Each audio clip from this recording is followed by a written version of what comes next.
Sejam todos e todas muito bem-vindos e bem-vindas a mais um UB em Prosa, feito diretamente aqui da AgriShow em Ribeirão Preto.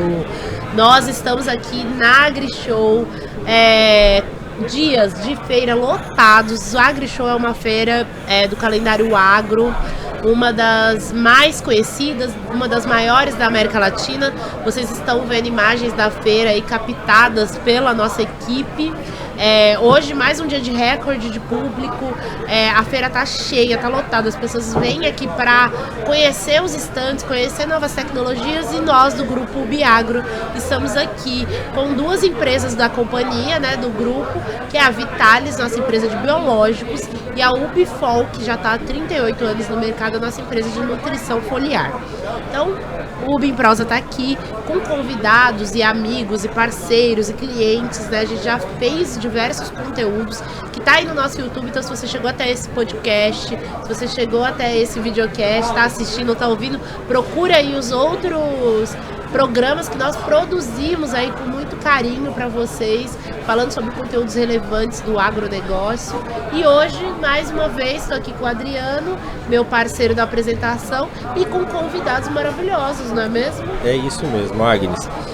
Esse clima de feira é muito gostoso, né? A gente reencontra grandes amigos, a gente conhece outros tantos, né? E faz essa conexão. Toma um caldo de cana. Participa de uma experiência imersiva no túnel da Vitalis. Boa! Então estamos aqui preparados, né, para receber os nossos amigos, nossos clientes e aqueles que ainda não conhecem, apresentar o Grupo UB Agro de uma forma geral, né, Agnes? Maravilha!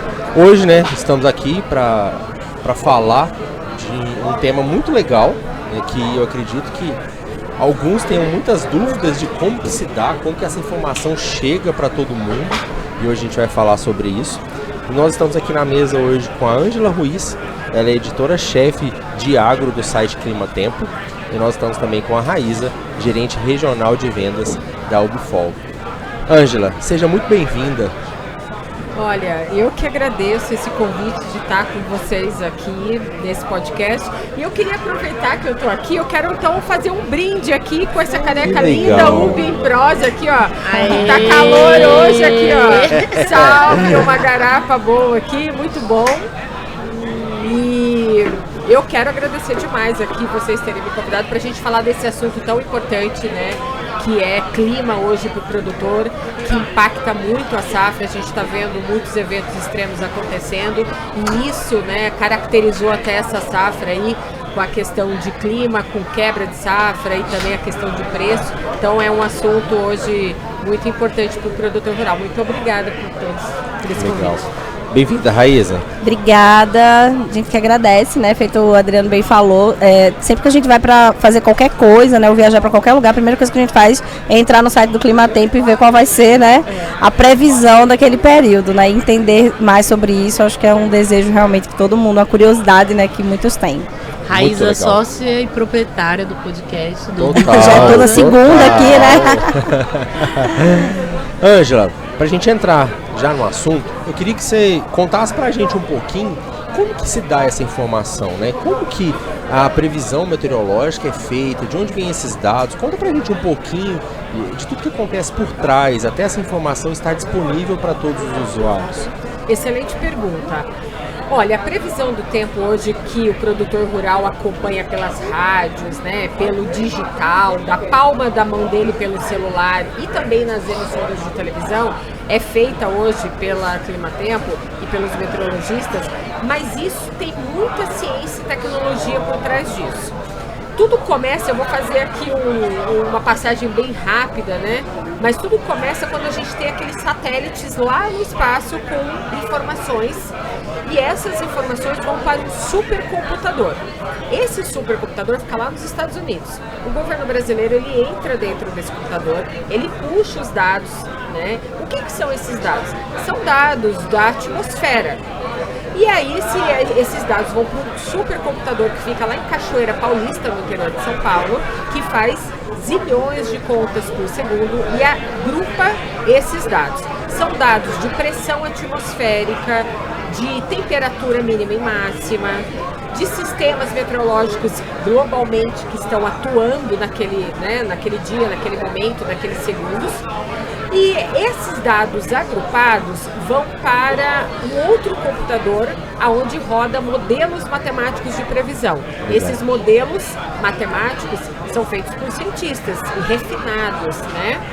E aí existe modelo canadense, modelo americano, aqui no Brasil a gente tem o nosso, e aí a gente joga esses dados dentro desses modelos matemáticos, que vão agrupar também esses dados e trazer algumas informações para os meteorologistas brasileiros. E esses meteorologistas brasileiros que estudaram para isso, para conhecer os sistemas meteorológicos hoje, eles vão fazer a análise e vão riscar aquele mapa que você vê na televisão, que parece lá para você na televisão, com se tá amarelinho, com a nuvenzinha, aqueles ícones, né? E aquela forma de mostrar na televisão o mapa é a forma mais clara e objetiva que a gente tem hoje para fazer a interpretação de uma informação que veio lá, né, dos satélites, para ficar uma informação assim bem simples para o produtor rural ou para o cidadão que está no urbano, né, na cidade, entender quais são as condições do tempo do dia. Então, eu fiz um resuminho aqui para vocês, mas existe bastante ciência e tecnologia e agora, né, a gente está adaptando a inteligência artificial também para ajudar nesses dados. Muito legal. Ô, Raíza, preparação de solo, plantio, aplicação, colheita, tudo isso está ligado à meteorologia, né? Sim. A previsão do tempo. Isso preocupa o produtor rural? Demais. O agro como um todo não é uma ciência exata, né? A gente depende totalmente do ambiente, assim. Então, tudo hoje o produtor trabalha com previsão, com previsibilidade meteorológica. Sem isso a gente não consegue fazer nada, programação, planejamento, nada. Então todo planejamento, seja ele de colheita, seja ele de aplicação, do que for, é determinante ter uma previsão climática para você saber, né? Você vai aplicar um produto, para a eficiência desse produto, você precisa saber qual vai ser, como é que está o vento, a umidade, a temperatura, senão você não tem aproveitamento. Não é só a chuva, né? Não, são diversos outros fatores. E a gente vem, né, que eu acho que a Ângela até vai falar um pouco disso, muito atento ao que a gente vai observar esse ano, né? A gente já vê uma seca um pouco antecipada, né? E para você ver como está desregulado, né? Em alguns lugares a gente está vendo um excesso absurdo de chuva, Nordeste está chovendo bastante, o Sul chovendo bastante, a gente já vê o Centro-Sul aqui bem seco, com previsão de chuva só, né? Já lá para segunda quinzena. Olha eu dando spoiler. Não, é isso aí. Mas assim, o agro ele é muito dependente do clima, né? A gente até já falou no outro podcast como a gente depende dessas questões e a gente hoje já tem, né? O próprio Grupo Biagro já tem algumas tecnologias que ajudam o produtor a lidar, né? A passar por esse período de estresse hídrico, mas a gente precisa estar atento até a isso, porque como posicionar o produto? A gente precisa saber quando a chuva vai encerrar e quando a chuva vai retornar para poder posicionar corretamente as nossas tecnologias. Por isso que é tão importante a gente ter ferramentas de monitoramento. Ângela, um Brasil desse tamanho, vários países dentro de um só, né? Tão continental. Hoje a gente está com um sol muito forte aqui em Ribeirão Preto, um calor muito grande. Explica pra gente como que a gente tem essa diversidade dentro do país, né? Tem lugares que estão chovendo tanto como no sul do país hoje, né? E aqui a gente está com um calor tão grande. Sim. O Brasil, como você disse, você pontuou, é muito importante, é um país muito continental, né? E a gente tem diversos climas no mesmo Brasilzão. E o que a gente está vendo agora nos últimos dias é um bloqueio atmosférico. Esse bloqueio atmosférico, ele está atuando em cima do Brasil Central. E esse bloqueio, ele funciona como uma parede, ele não deixa que as frentes frias avancem pelo interior do país. Então, a chuva ela não consegue entrar e levar a esfriar um pouco, abaixar essa temperatura. Então, por isso que esse bloqueio ele persiste por alguns dias, o ar fica bastante seco, a gente vê assim um céu azul de brigadeiro, que a gente chama, né, sem nuvem nenhuma. E imagine você que tem a radiação solar, se a gente está sentindo esse calor aqui, imagine vocês o que a planta não está sentindo no campo, né? E aí, essa temperatura toda é alta, né? Tem toda a questão de a temperatura está marcando 36 graus, mas a sensação térmica é muito maior do que a temperatura apresenta. Isso tudo no campo se reflete a um desgaste da planta, porque a planta, gente, também transpira como a gente, né? E isso o produtor também tem que ficar de olho, porque às vezes durante a madrugada a temperatura se mantém elevada para aquele período da madrugada, a planta ela começa a se desidratar, né? Ela perde água, né? Perde água. Então, tudo isso interfere, né, no cultivo, no desenvolvimento das fases dessa cultura. Então, o que a gente vê em cima do Brasil Central é isso. E agora, essa semana, a gente já está com essa onda de calor, a gente vê que a chuva ela só fica concentrada nos extremos do Brasil. Lá no sul, que a gente está vendo essa catástrofe agora, no Nordeste, como você pontuou, mas são sistemas que são característicos dessa época do ano, do outono, ali no Nordeste, na faixa da costa norte, que é a zona de convergência intertropical, atuando, né, com outros sistemas e provocando essa chuva. A gente sabe que essa chuva no sul ainda não tem data para parar, a gente está bem preocupado com isso, a gente está acompanhando esse monitoramento, a gente faz o monitoramento junto com a Defesa Civil, que a gente atende, mas a gente também está de olho, a gente precisa ficar de olho onde está seco, né? Que é Sim. outra situação adversa. E só para pontuar aqui, a gente veio de um período de El Niño, né, que está agora já entrando no seu final. Aí a gente vai estar nesse mês agora de junho na neutralidade. Tudo indica que a Laninha volta agora em julho. A porcentagem está cada vez maior, a gente vem acompanhando as análises. E aí a Laninha virando para julho, a gente vai ter um alerta e uma preocupação, porque lá para outubro, novembro, na hora de startar o plantio da soja 24-25, aí que a gente vai sentir mais os efeitos dessa Laninha. Mudanças climáticas acontecendo, El Niño encerrando. O que é crucial para que o produtor rural tenha em mente na hora do planejamento do que ele tem que buscar de informação ou de análise ou de dados, né? E nós, enquanto população de forma geral, temos que nos atentar para entender essa relação com o agro, assim. Por exemplo, tá chovendo muito no sul, tá chovendo muito no nordeste, seca no centro-sul. E aí, como que a gente vai ficar em relação ao plantio, em relação ao agro, né, que tá aí presente em 30% da nossa economia? Então, como fica, o que a gente tem que atentar para entender também quando as informações chegam até nós? Porque é muita informação, né? Então, sim. Como filtrar tudo isso? Né? Excelente pergunta essa sua. A gente está vivendo, sim, né, os efeitos das mudanças climáticas. Veja que o aquecimento global, ele existe, isso é fato, né? A gente precisa fazer algo para frear esse aquecimento o quanto antes. Quando eu falo a gente, eu falo nós como cidadãos, governo, população de uma forma geral, mundial, não é só o Brasil, o mundo precisa frear esse aquecimento, porque você imagina se esse aquecimento continuar, o que vai acontecer daqui 30 anos? Como que a gente vai olhar para esses fenômenos que estão acontecendo cada vez mais extremos? Então, uma vez a gente tendo esse aquecimento, o aquecimento global, ele provoca mudanças do clima, que são as mudanças climáticas, e essas mudanças climáticas provocam esses eventos extremos. O que a gente está vendo no sul agora, essa catástrofe toda, é culpa das mudanças climáticas, desses efeitos. Não tem nada a ver com El Niño, porque o El Niño já enfraqueceu, e muito menos com a Laninha, porque ela nem começou ainda, né? Saber diferenciar, isso é importante. Sim, e saber uma coisa importante também, que é o oceano. O oceano, ele demanda muito do que acontece na nossa atmosfera. Eu falo Oceano Atlântico, Oceano Pacífico, todos esses oceanos, a temperatura desse oceano a gente começa a observar cada vez mais quente. Recentemente a gente viu uma matéria falando sobre a morte dos corais nos oceanos, né? Isso afeta, a gente não vê a olho nu quando a gente está na praia, está lá na praia sentado na cadeira, você não vê, mas aquela A água tem todo um vapor, ela sobe na atmosfera, né?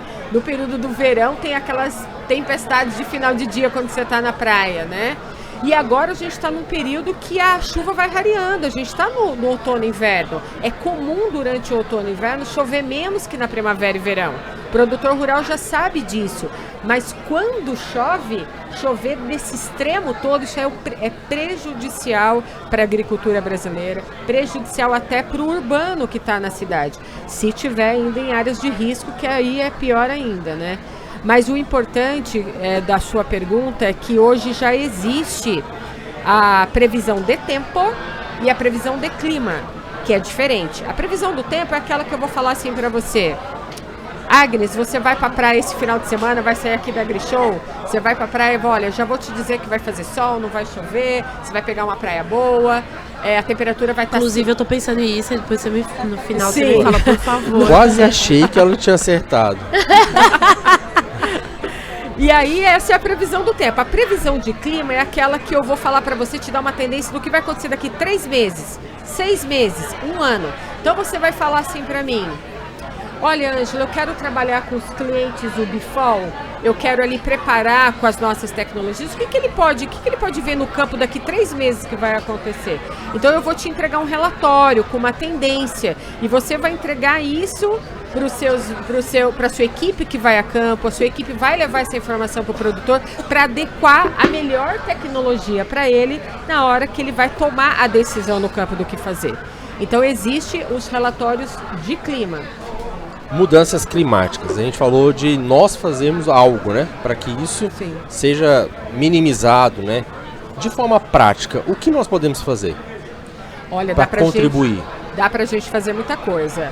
Começando pelo campo, né? Trabalhando de forma bastante sustentável e com uma economia circular. Legal. Utilizando ali quem planta cana, quem planta milho, olhando para essa questão agora da bioenergia, da economia circular dentro da sua fazenda, utilizando energia solar, investindo nisso, usando a própria energia da biomassa para o seu uso da sua energia no campo. Abastecendo com etanol.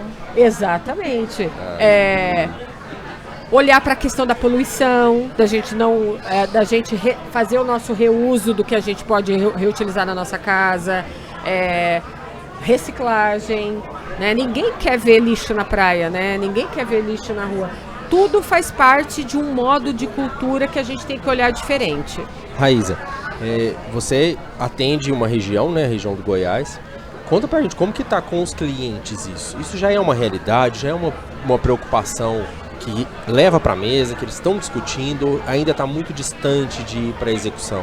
Então, o Goiás é um estado que fica muito à mercê do clima, né? A gente está falando do Cerrado brasileiro, então a gente já é preparado para esse gap ali, esse período de estresse hídrico, né? Esse veranico que a gente tem. Então, a gente já sabe, né, que a gente acompanha as previsões de clima e aí a gente já predetermina o período, que uma coisa que o canavieiro em Goiás usa muito, que é o pré-seca, né, que a gente fala, que é um preventivo de seca. Então a gente já tenta se programar para isso. É uma área também que vem expandindo muito em irrigação também, né, para ajudar muito nessa questão. Então, esse ano especificamente, a gente está muito preocupado porque a gente veio de 2 anos mais chuvosos, né? Que a safra de cana deu bom super bem, cana. 14% de aumento de produtividade, né, em áreas estáveis ano passado, muito em decorrente do clima, né? Sim. Então, e esse ano a gente já espera uma quebra, né, que a gente até viu bastante isso nos podcasts anteriores. Esse ano a gente já espera uma quebra de safra também devido ao clima, né? Então isso mostra como a gente oscila a produtividade do agronegócio em relação às condições climáticas. E esse ano a gente espera um 2024 mais seco, né, Ângela? Acho que você vai poder falar um pouco mais sobre isso. Não sei se as previsões ainda são essas, mas espera-se aí que a gente tenha um período, pelo menos no centro-oeste, com maior ainda sem chuva, né?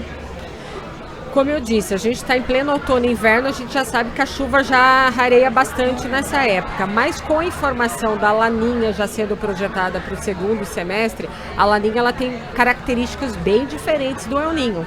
Então a gente espera que a safra seja realmente um pouquinho diferente, porque em condições de El Niño é uma coisa, para cana, para milho, para soja, e situação de Laninha é outra, né? A Laninha ela provoca muita seca na região centro-sul. Exato. e chove muito aqui em cima.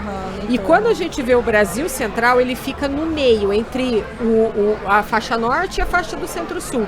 E esse Brasil Central aqui, ele acaba tendo um pouco das duas situações.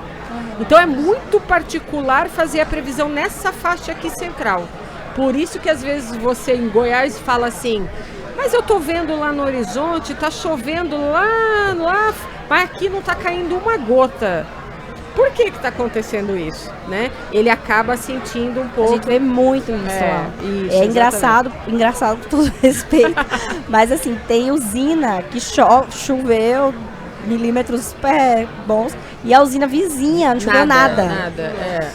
Ângela, a gente fala muito sobre a informação, a boa informação sendo compartilhada, e o Clima Tempo tem uma seção voltada para o agro, né? Sim. Você pode compartilhar um pouco por onde o pessoal encontra, o que eles encontram nessa sessão? Sim, claro. Nós temos o site da Clima Tempo, que é um dos sites, né, dos 10 sites mais visitados do Brasil. O Clima Tempo é um deles.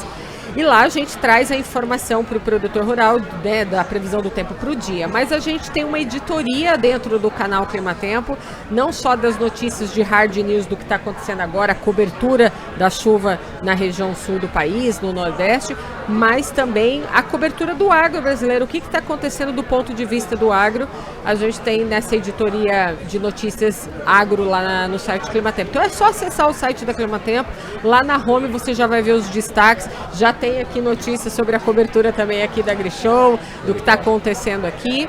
E as notícias, né, do agro do momento que a gente está vendo, essa preocupação agora do produtor rural. Tem muita gente finalizando a colheita da soja, muita gente já olhando o desenvolvimento do algodão também, essa questão da cana, da nova safra, mas todo mundo muito de olho nessa informação para o segundo semestre, porque está se preparando, né, para fazer compra de insumos, de até soluções tecnológicas. E a Ângela não está longe da gente. A gente já participou de algumas conversas aqui, né, durante a AgriShow, e várias vezes a gente está falando sobre o clima. Sim. Como tá, a perspectiva, qual o momento. Então a gente está falando de um assunto muito vigente, né, que está acontecendo nesse momento. Ângela, muito obrigado pela sua participação. Raíza, muito obrigado pela contribuição. Já faz parte do nosso podcast. Já. Né? Com certeza. Muito obrigada, Ângela. Muito interessante tudo o que você trouxe. Eu acho que a palavra-chave de tudo que a gente tem coletado aqui, conversado com todo mundo que passou por esse podcast, foi informação, né? Informação é essencial para o nosso produtor brasileiro, e a gente está tentando reunir e levar isso da forma mais leve, mais rápida possível aí com o nosso podcast, se puder contribuir com o produtor nesse sentido. E muito obrigada por ter feito parte aqui desse movimento para levar isso tudo para eles. Eu quero parabenizar vocês, né, por esse podcast. Eu acho que vocês estão direcionando esse caminho aqui desse conhecimento, dessa informação para os produtores. Isso é muito importante, porque hoje a gente, cada vez mais o produtor busca conhecimento e informação para tomada de decisão. Então fica aqui meus parabéns para todos aqui com esse conteúdo que vocês estão aplicando aqui, com esse, tanto no videocast quanto também nas plataformas do streaming. Parabéns. Muito obrigada. Quem ficou com a gente até aqui, assista aos outros episódios gravados especialmente na AgriShow. Curte a gente, compartilha, acesse o nosso conteúdo. Muito obrigada. Obrigada, pessoal. Valeu. Espero vocês para uma próxima conversa, uma próxima entrevista. Um abraço. Tchau, tchau.